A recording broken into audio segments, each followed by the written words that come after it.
Hello, and welcome back to another episode of DMI Live. I'm your host, Baron Capers, representing the Digital Media Institute here in Shreveport, Louisiana. Today we are here with two special guests. That's Larsson and Mike McSwain. We're here at Artspace. We're going to talk about some cool art, architecture, and what drives these individuals to do the artwork that they have and that you will see around us. So without further ado, let's meet our guest. How you guys doing today? Doing great. Fantastic. Awesome. Larsson, Mike, McSwain. Awesome.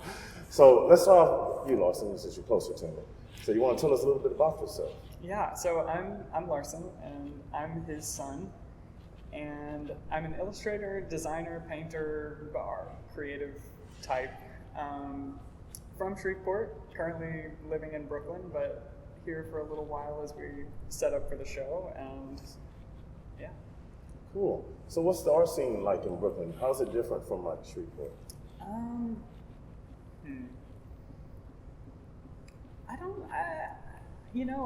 not sure if I have anything concrete in mind as far as differences, but one of the things that kind of stands out to me about being in Shreveport or from Shreveport is that given that it's kind of a smaller place, it gives you a little more room to explore and grow on your own.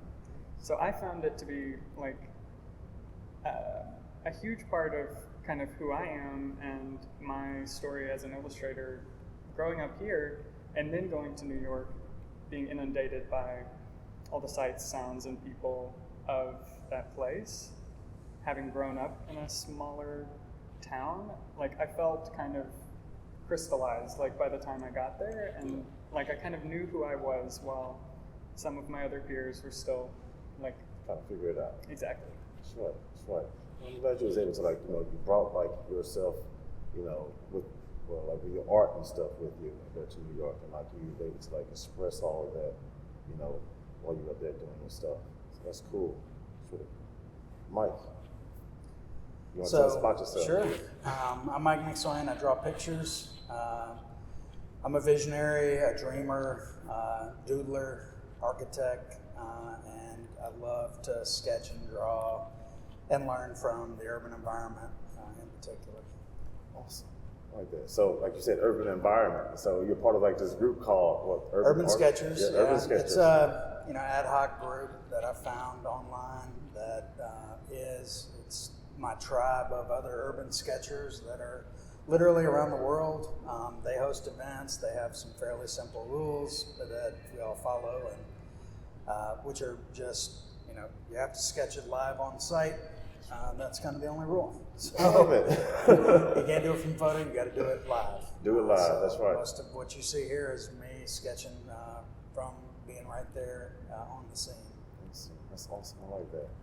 So, some of the buildings that we have here in Shreveport, Louisiana, this gentleman has illustrated, modeled by hand, and now that you can actually walk into these buildings. Do you want to tell us some of your favorite ones? Sure. Yeah, I've been a part of the Shreveport Convention Center, Cyport Children's Science Center, Bossier Parish Community College, the Airport Terminal Edition, the Site Renovation Center, General Dynamics, the currently under construction Louisiana Technology Research Institute, Robinson Film Center, et cetera, and so on. And there's a long list. We probably have a lot on the table right now that we're working on too. Oh, that's cool. I like that.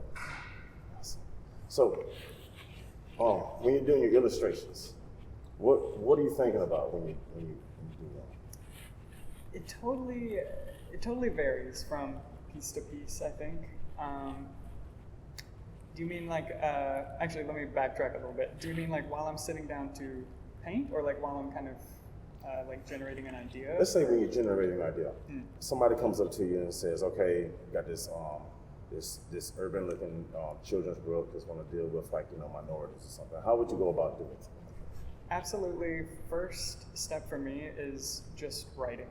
So I'm doing like word maps, word associations, just trying to see like what kinds of ideas are floating around in my head, because it's a lot and it feels very cluttered. So writing kind of helps me to give some order to the chaos that is all of the ideas, and then from there I'm thumbnailing, I'm kind of pulling, you know, the best kind of pieces from the words, then trying to visualize them, add color, etc.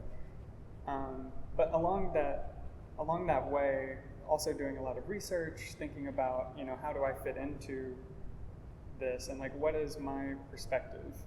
Like, what am I bringing, or am I bringing anything? Do I need to be bringing anything? Kind of a multitude of things. And I would say, like, each piece in the show for me has been like, each one is kind of its own little short story, fitting into this like larger anthology of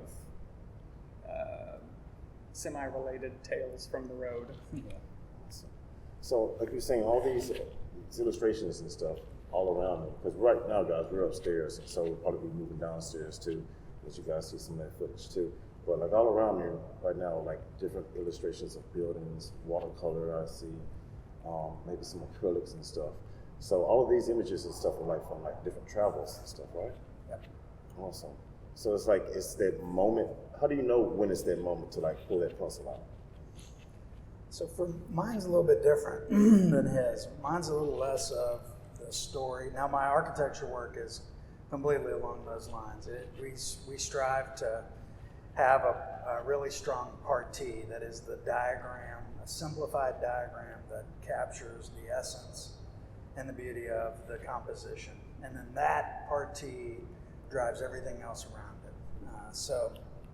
But for the work in this show, it's really, you know, me sitting down and feeling the vibe, sketching it, documenting it, capturing it. So my work's a little bit different. And then in some cases, I'll take the image, print it multiple times, mount it on foam core, and then extract it back out through layers, but kind of bringing the architecture back into it. For me, that's what it does.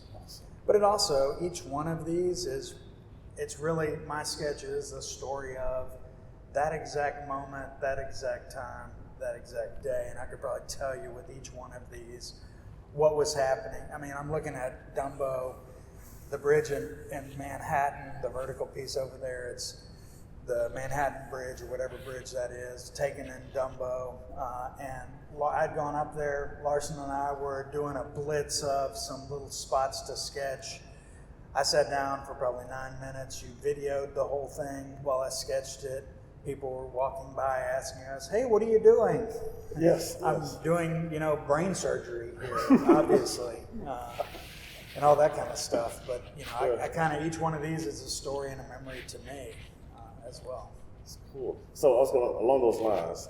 I was going to ask, like, how many times is this, like, you get interrupted, or like somebody's like looking at you like in a peculiar fashion? Yeah, it's pretty much every time, and I've grown to enjoy it. I mean, I get to talk to interesting people about. I'm joking about. I would never be that sarcastic to somebody asking. It's a chance to, you know, engage, and it's also a chance to remind people that, look, it's not that, you know, everybody can do this. Literally, you know, we're all in first grade. We're all great artists together, all of us, and we all cheered each other on. And then somehow through maturity, we lose that sense of adventure where I can't do that. Well, me being out on the street, just like everybody else, kind of takes the guard down, and I hope that other people would be inspired too to go home and go, man, I could do that. That's right. Yeah, that is very inspirational. I like that, because I myself, I don't see too many people like drawing anymore traditionally. Yeah. You know, which it's like magic now. Apparently so. I got out of school and, you know, I learned that AutoCAD was just coming out, so it was, offices were half and half. I was literally working on projects drawn by hand. I was working on projects muddling through a very early version of AutoCAD. And then computers took over. Everybody loved the computer graphics, and today there's a lot of interest in the handmade, including in my work. And yes. As modern as our tools are, you know, we're finding a lot of clients really react well and appeal to the hand-drawn, kind of that handmade craft that has, I've lived long enough that's come back around. fast. Yeah, just recycles itself. So back to that handmade stuff. How many of your models do you have to handmade?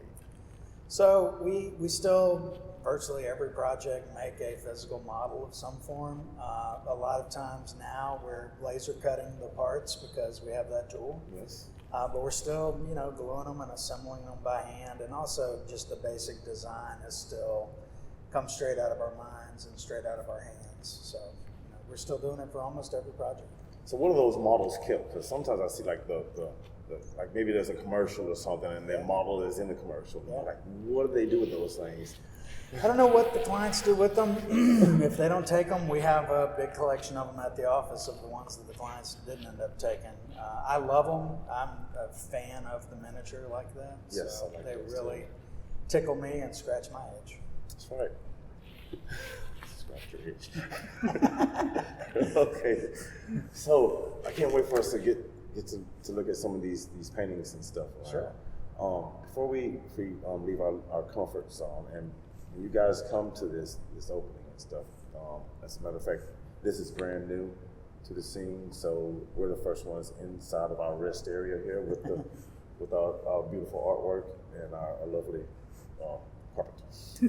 So before we leave though, to walk around, Larsson, is there like any words of encouragement that you would like to give somebody, like if they're struggling with their art, they don't think like they're ever good enough to do anything? The best piece of advice I could give is just to keep drawing, period. And those moments where it feels like nothing good is coming out, or you feel stuck, or like your skills aren't where you want them to be, you just got to keep going, and never stop kind of dreaming or learning or wanting to better yourself. And Same for me is one good rule that I try to follow, that I encourage everybody to, is if you start a sketch, finish it. You may think the proportions are weird or something's off, but just get through the other end of it, because you'll learn a lot from that. And you'll learn from the mistakes you made with it, but keep taking it all the way to the end. And then I'm with him, you just have to keep trying, keep trying, keep trying. I don't know what the quote is, but it's something like you make 100, you fail at 100% of the times, you never go up to bat, or whatever that is. Something like that. But if you don't give it a try, you're never going to get good at it. And then you just keep at it. And in today's times, there's so much you can learn from things online, YouTube channels, etc. There's virtually all kinds of demonstrations out there and techniques you can pick up and ways to learn that are all free, essentially. So it's kind of gotten a lot easier to learn new things, and you should be trying and just keep at it. And don't sell yourself short. We're all very critical of ourselves. Mm-hmm. We're probably the hardest critics on ourselves, just like everybody else listening is. And you got to kind of dampen that demon and just give yourself a chance, and don't sabotage yourself. That's cool. That's right. Words of wisdom. I like that. Thank you, gentlemen. All right. So we're going to move this show and make it mobile, and we're going to be walking around and looking at some cool art, and they're going to talk about some of these stories that go along with it. Hang in there with us, guys. We'll be right back.